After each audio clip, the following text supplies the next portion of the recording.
Bonjour chers internautes d'Actuvision TV et Actuvision.com. Merci de nous rejoindre dans votre émission Actu Bien-être, l'émission qui vous fait découvrir les bienfaits de la nature. Pour ce numéro, nous allons parler d'un légume que nous avons la plupart du temps dans nos cuisines et dont la plupart d'entre nous ignorent les bienfaits. Et comme nous sommes là pour votre bien-être, ce sera dans ce qui suit. Originaire d'Asie centrale, l'ail est utilisé depuis l'Antiquité pour ses nombreuses vertus. Largement cultivé en Égypte, il y était distribué aux ouvriers bâtisseurs de pyramides pour leur donner force et résistance.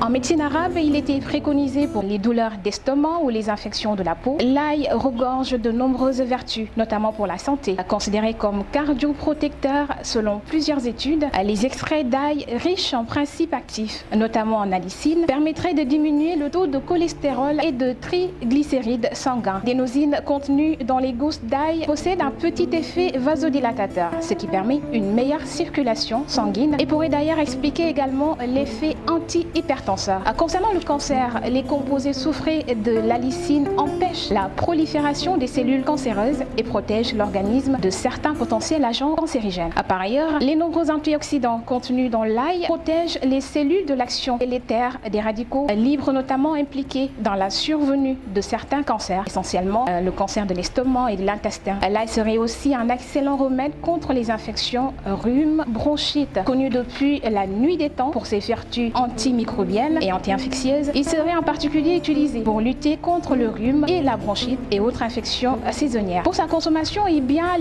serait de le manger cru. Pour conserver toutes les vertus de l'ail, il est conseillé de le consommer cru, finement émincé. La lysine est alors présente en grande quantité. La cuisson, en revanche, elle perd en puissance et l'on estime qu'il faut environ tripler la dose pour obtenir les mêmes bénéfices. Mais tout le monde ne digère pas très bien l'ail cru. Vous me diriez bien sûr que son odeur. Dans ce cas, la solution consiste à rajouter quelques minutes avant la fin de la cuisson. Il ne sera plus tout à fait cru, mais conservera la plupart de ses propriétés. Toujours pour la consommation, pour bénéficier de ses effets positifs sur la lipémie sanguine, cholestérol, triglycérides, on recommande la consommation quotidienne d'1 à 2 gousses d'ail frais ou de 0,5 g à 1 g d'ail séché. Pour son effet anti-rhume et tout, la dose recommandée monte à 4 gousses d'ail fraîche ou à 2 à 4 g d'ail séché par jour. Les méfaits risquent quand on mange de l'ail. Si l'ail est excellent pour la santé, il ne fait pas exception à la règle. Tout abus est dangereux. Il faut donc veiller à ne pas en abuser au risque de souffrir de brûlures gastriques ou de crampes abdominales. À consommer en quantité importante, l'ail peut également donner une mauvaise haleine. Aussi en raison de ses effets anticoagulants, on recommande d'éviter la consommation de grandes quantités d'ail avant et après une intervention chirurgicale ou bien quand on prend des médicaments anticoagulants. Et c'était tout pour ce numéro d'Actu